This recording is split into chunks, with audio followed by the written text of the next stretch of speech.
హైదరాబాద్ లో నీట్ పరీక్ష mall practice జరిగింది. రాగన్నగూడ జెడ్పీహెచ్ఎస్ లో ఈ ఘటన చోటు చేసుకుంది. మాల్ ప్రాక్టీస్ కి పాల్పడ్డ విద్యార్థిపై కేసు నమోదు చేశారు. పరీక్షకి ముందే వాష్రూమ్ లో ఫోన్ దాచాడు విద్యార్థి.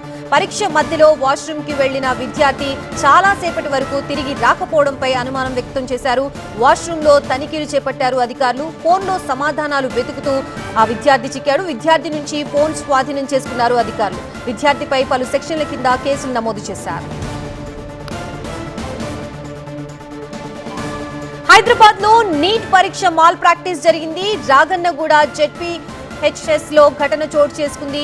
మాల్ ప్రాక్టీస్ కి పాల్పడ్డ విద్యార్థిపై కేసు నమోదైంది. పరీక్షకి ముందే వాష్రూమ్ లో ఫోన్ దాచిపెట్టాడు విద్యార్థి. పరీక్ష మధ్యలో వాష్రూమ్ కి వెళ్లిన విద్యార్థి చాలా సేపటి వరకు తిరిగి రాకపోవడంపై అనుమానం వ్యక్తమైంది. వాష్రూమ్ లో తనిఖీలు చేపట్టారు అధికారులు. ఫోన్ లో సమాధానాలు వెతుకుతూ విద్యార్థి చిక్కాడు. విద్యార్థి నుంచి ఫోన్ స్వాధీనం చేసుకున్నారు అధికారులు. విద్యార్థిపై పలు సెక్షన్ల కింద కేసులు నమోదు చేశారు.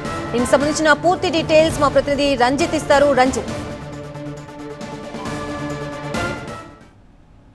పాల్పడ్డటువంటి విద్యార్థిని ప్రస్తుతం ఆదిబట్ల పోలీసులు అదుపులోకి తీసుకున్నారు.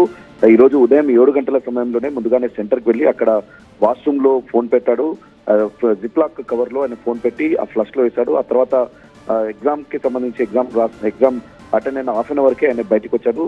కడుపు నొప్పి వస్తున్నట్టు కూడా ఇన్విజిలేటర్ చెప్పి ఆయన బయటకు వచ్చిన తర్వాత దాదాపు 15 నిమిషాల పాటు ఆయన వాష్రూమ్ లో ఉండడంతో ఇన్విజిలేటర్ కావచ్చు అక్కడ ఉన్నటువంటి మిగతా సిబ్బందికి అనుమానం రావడంతో అక్కడ వాష్రూమ్ వెళ్లి చూసేసరికి అతను నా రూమ్ లో మొబైల్లో సమాధానాలు వెతుకుతున్నట్టుగా కూడా గుర్తించారు. గూగుల్ క్రోమ్ లోనే ఆయన ఈ సమాధానాలన్నీ వెతుకుతున్నట్టుగా కూడా గుర్తించారు. అయితే ఆయన ఫోన్ లో ఎలాంటి యాక్టివ్ యాప్స్ లేనట్టు కూడా గుర్తించారు. వాట్సాప్ కానీ ఇన్స్టాగ్రామ్ వీటికి సంబంధించి యాక్టివ్ లేవు. కేవలం గూగుల్ సర్చ్ లోనే నీట్ ఎగ్జామ్ కి సంబంధించిన ప్రశ్న పత్రాలకు ఆయన ఆన్సర్లు అందులో వెతుకుతున్నట్టుగా కూడా గుర్తించారు. సో ఇదే క్రమంలో ప్రస్తుతం పోలీసులు బాలుని అదుపులోకి తీసుకొని విచారిస్తున్నారు.